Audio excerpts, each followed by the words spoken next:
Dévotion journalière. Église La Foi Apostolique.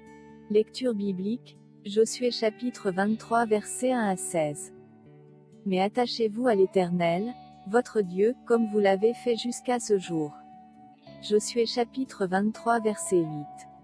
Aujourd'hui, en marchant le long d'une falaise, nous avons repéré un vieil arbre, abattu par la tempête, et suspendu au bord de la berge, à peine retenu, mais tient toujours accroché. La moitié de son support avait cédé parce que le sol s'était effondré sous lui, exposant des racines épaisses et robustes toujours accrochées de manière tenace au sol restant. Combien il est important, lorsque les tempêtes de la vie nous assaillent, d'avoir de profondes racines. Dieu ne promet pas de nous mettre à l'abri des tempêtes. S'il ne permettait à aucun nuage sombre de s'assembler et qu'aucun vent ne s'abatte sur nous, nos racines deviendraient-elles un jour plus fortes? C'est souvent par l'adversité que nous apprenons les leçons spirituelles les plus inestimables. Nous pouvons être confrontés à des moments où les personnes sur lesquelles nous dépendons se détournent. Le système de soutien auquel nous nous étions habitués disparaît d'un coup. Nous nous sentons seuls et vulnérables et nous nous demandons si nous y parviendrons spirituellement. Avec le psalmiste, notre cœur s'écrie, « L'opprobre me brise le cœur, et je suis malade, j'attends de la pitié, mais en vain, des consolateurs, et je n'en trouve aucun. » Psaume 69 verset 21. Quels que soient les choix de ceux qui nous entourent, Dieu ne nous laisse pas seuls. Au contraire, il est avec nous, nous fortifiant, nous soutenant et nous aidant à nous accrocher à lui.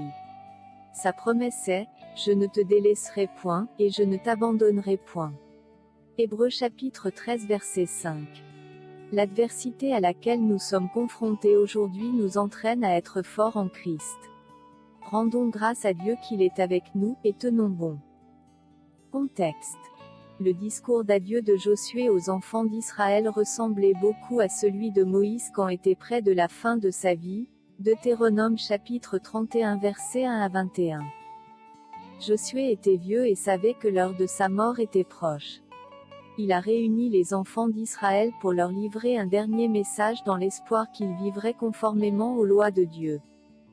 Il leur a d'abord rappelé tout ce que Dieu avait fait pour eux, et toutes les promesses accomplies dont ils avaient été témoins. Il les a exhortés à continuer d'obéir à la loi de Dieu, leur rappelant que s'ils le faisaient, Dieu continuerait à les bénir. S'ils n'obéissaient pas à sa loi, Dieu enverrait le jugement.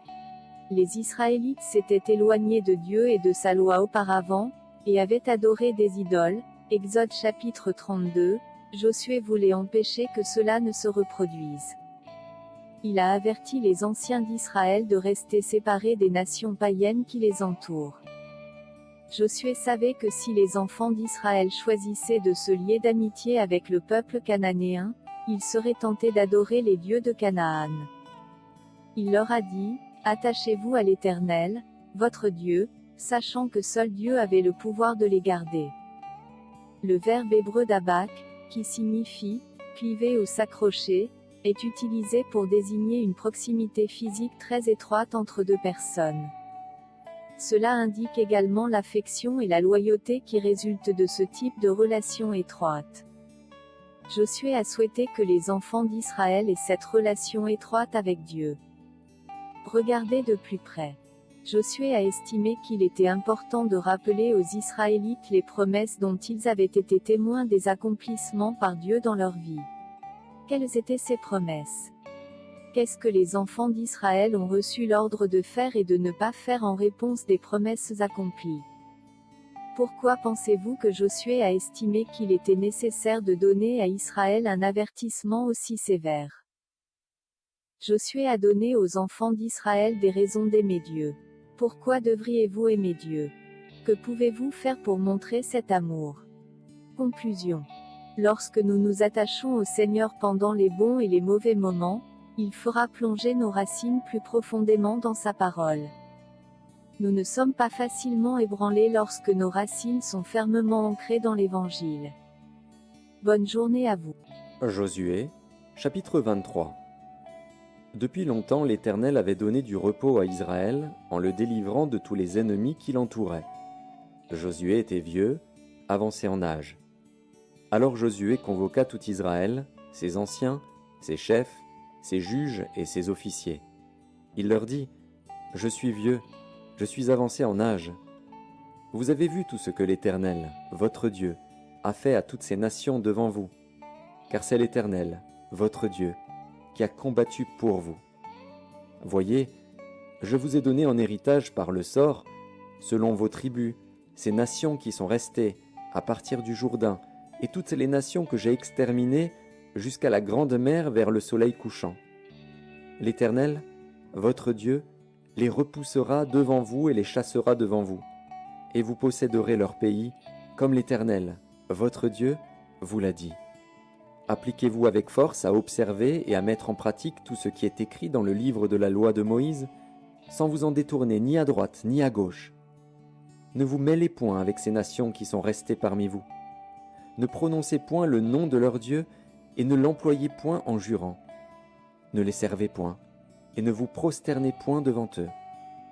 Mais attachez-vous à l'Éternel, votre Dieu, comme vous l'avez fait jusqu'à ce jour. L'Éternel a chassé devant vous des nations grandes et puissantes, et personne, jusqu'à ce jour, n'a pu vous résister. Un seul d'entre vous en poursuivait 1000, car l'Éternel, votre Dieu, combattait pour vous, comme il vous l'a dit. Veillez donc attentivement sur vos âmes, afin d'aimer l'Éternel, votre Dieu. Si vous vous détournez et que vous vous attachez au reste de ces nations qui sont demeurées parmi vous, si vous vous unissez avec elles par des mariages, et si vous formez ensemble des relations, soyez certains que l'Éternel, votre Dieu, ne continuera pas à chasser ces nations devant vous. Mais elles seront pour vous un filet et un piège, un fouet dans vos côtés et des épines dans vos yeux, jusqu'à ce que vous ayez péri de dessus ce bon pays que l'Éternel, votre Dieu, vous a donné. Voici, je m'en vais maintenant par le chemin de toute la terre. Reconnaissez de tout votre cœur et de toute votre âme qu'aucune de toutes les bonnes paroles prononcées sur vous par l'Éternel, votre Dieu, n'est restée sans effet. Toutes se sont accomplies pour vous, aucune n'est restée sans effet. Et comme toutes les bonnes paroles que l'Éternel, votre Dieu, vous avez dites se sont accomplies pour vous, de même l'Éternel accomplira sur vous toutes les paroles mauvaises, jusqu'à ce qu'elle vous ait détruit de dessus ce bon pays que l'Éternel, votre Dieu, vous a donné. Si vous transgressez l'alliance que l'Éternel, votre Dieu, vous a prescrite, et si vous allez servir d'autres dieux et vous prosterner devant eux, la colère de l'Éternel s'enflammera contre vous, et vous périrez promptement dans le bon pays qu'il vous a donné.